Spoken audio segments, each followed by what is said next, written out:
ডাকসু ভোটের মাধ্যমে দেশে শুভ সূচনা হলো গণতন্ত্রের। শিক্ষার্থীদের অংশগ্রহণে উৎসবমুখর ঢাকা বিশ্ববিদ্যালয় ক্যাম্পাস। ভোট দিয়ে স্বস্তি জানিয়েছেন শিক্ষার্থীরা, আর প্রার্থীরা ভোটের সার্বিক পরিবেশ নিয়ে মিশ্র প্রতিক্রিয়া দিয়েছেন। পর্যবেক্ষকরা বলছেন ভোটের পরিবেশ সন্তোষজনক। ঢাকা বিশ্ববিদ্যালয় কর্তৃপক্ষ বলছে গণতন্ত্র ও মূল্যবোধ বিজয়ী হয়েছে, এটাই আগামীর বাংলাদেশ। আরো জানাচ্ছেন নূর নবী সরকার। নায়াসিনামাইড ও স্যালিসাইলিক সমৃদ্ধ লিলি ফেস ওয়াশ, যা ফেসের ডেড স্কিন সেল দূর করে দেয় দ্বিগুণ ফাস্টার ব্রাইটেনিং। ব্যাপক উৎসাহ উদ্দীপনার মধ্য দিয়ে ঢাকা বিশ্ববিদ্যালয়ে ডাকসু ও হল সংসদ নির্বাচন অনুষ্ঠিত হচ্ছে। প্রতিষ্ঠার পর থেকে ৩৮তম ডাকসু নির্বাচন অনুষ্ঠিত হচ্ছে আজ। কেন্দ্রে কেন্দ্রে ভোটারদের সরব উপস্থিতি। শিক্ষার্থীরা বলছেন গণতন্ত্র বিজয়ী হয়েছে। ২৫ সালে আমরা ডাকসু নির্বাচন পাচ্ছি এবং আমরা চাই এটা ধারাবাহিকতা বজায় থাকুক, স্টুডেন্টদের প্রতিনিধিত্ব থাকুক। শহীদুল্লাহ হলের অন্যতম প্রয়োজন আমাদের, যেমন গণরুম, গেস্টরুম কালচার যাতে আর কখনোই ফিরে না আসে। ভোট কেন্দ্রগুলোর সামনে নারীদের দীর্ঘ সারি দেখা গেছে।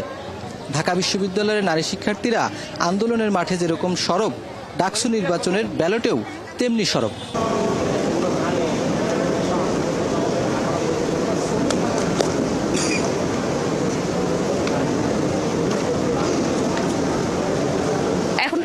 পরিস্থিতি স্থিতিশীল আছে। আশা করছি রেজাল্ট ফলাফল পাওয়ার পরেও পরিস্থিতি এরকমই থাকবে, যে এই দলে উঠে আসুক সবাই তাকে সাদরে গ্রহণ করবে। ভোটের এখন পর্যন্ত পরিবেশ খুবই স্বচ্ছ, সবাই খুব উৎসাহের সাথে আগ্রহের সাথে ভোট দিচ্ছে, আর খুব আগে থেকে চয়েস করে নিয়ে আসছে যে কাকে কাকে ভোট দিবে।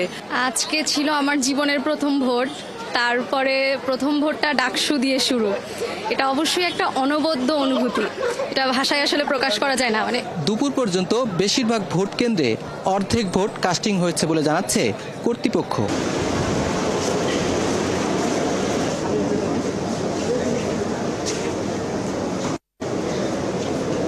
আমার ৩৫ বছরে এটা আমার জীবনে এটা সেরা ভোট হচ্ছে।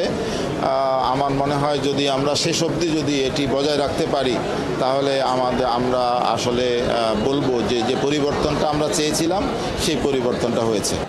আলোচিত প্রার্থীরা এরই মধ্যে ভোট প্রদান করেছেন। ভোটের সার্বিক পরিবেশ নিয়ে তারা মিশ্র প্রতিক্রিয়া জানিয়েছেন। ছেলেদের থেকে মেয়েরা এগিয়ে আছে, মেয়েরা সকাল সকাল চলে আসছে। গণতন্ত্রের জন্য এটা বিরল দৃষ্টান্ত হতে যাচ্ছে। একটাই অনুরোধ করব, হাত জোর করে অনুরোধ করব, যাকে খুশি তাকে ভোট দেন, কিন্তু প্লিজ অনাবাসিক শিক্ষার্থীরা ভোটটা দিতে আসেন। আপনারা যদি আজকে ভোটটা না দেন, ভোটের রেজাল্ট নিয়ে আগামী ১.৫ বছর রিগ্রেট করবেন। যেখানে ভোটার স্লিপ দেওয়ার কথা ১০০ মিটার দূর থেকে, সেখানে ওনারা অনেক জায়গায় একদম পুরো ওনাদের পুরো প্যানেল, লিফলেট সহ একদম বুথ বাক্স সহ নিয়ে বসছেন। নির্বাচন কমিশন সর্বোপরি একটা গোষ্ঠীকে তারা সার্ভ করে যাচ্ছেন। ডাকসু নির্বাচন পর্যবেক্ষণ করছেন ঢাকা বিশ্ববিদ্যালয়ের শিক্ষকরা। তারা বলছেন এবারের ডাকসু নির্বাচন সুষ্ঠু হয়েছে, বড় কোনো অভিযোগ পাওয়া যায়নি।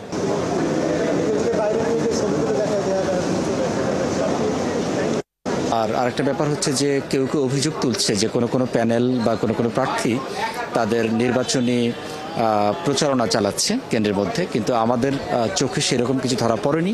ডাকসু নির্বাচনকে ঘিরে ঢাকা বিশ্ববিদ্যালয়ের প্রবেশমুখে এবং অভ্যন্তরে ব্যাপক নিরাপত্তা ব্যবস্থা দেখা গেছে।